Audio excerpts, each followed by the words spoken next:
situation de Matam, aujourd'hui, on peut dire que Matam est la 4e région minière du Sénégal.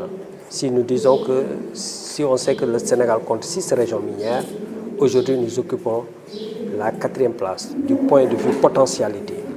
Et aujourd'hui, vu que la session qui nous réunit aujourd'hui, c'est la dissémination des rapports de 2015 et de 2016, il est ressorti de ces rapports que de par la contribution des sociétés exploitantes dans la région de Matam, Matam occupe la 3e place.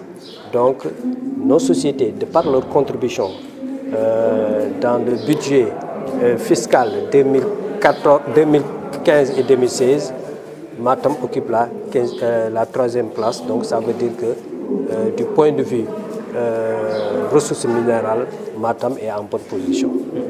Mais jusqu'à présent, la question de l'exploitation nébuleuse des phosphates d'Indouri demeure quand même. Voilà, ça demeure, d'autant plus que, quelle que soit l'importance de la contribution minière, nous savons que les communautés n'ont pas ressenti les retombées.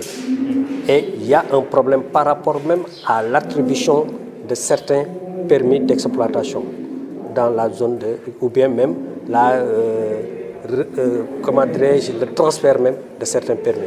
Il y a de ces sociétés qui ont eu à avoir certains permis et jusque-là, nous ne savons pas comment ces sociétés ont pu obtenir ces permis. Là aussi, nous disons que c'est une gestion nébuleuse.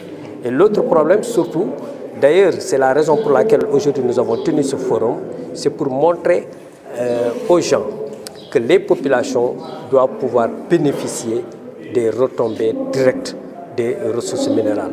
Ceci à travers ce qu'on appelle le contenu local. Et je pense que quelqu'un comme Boubacar Tamba l'a développé tout à l'heure. Aujourd'hui, si ces sociétés minières traitent avec les communautés dans un cadre de concertation selon leurs besoins, il se pourrait que les communautés puissent avoir des gains. Je prends un exemple terre à terre. Je prends l'exemple du transport des phosphates. Aujourd'hui, si on organisait le secteur privé local, il pouvait aujourd'hui prendre en charge le transport des phosphates. Et là, ce sont des Matamois, des ressortissants de la région de Matam, à travers leur secteur privé, qui allaient gagner ces marchés et il y aurait des retombées directes pour la population. Et il y a aussi la sous-traitance avec les entreprises locales.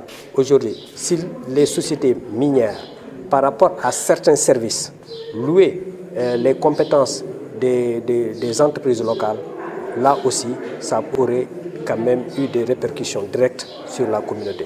Voilà vraiment ce dont on attend vraiment de la société minière.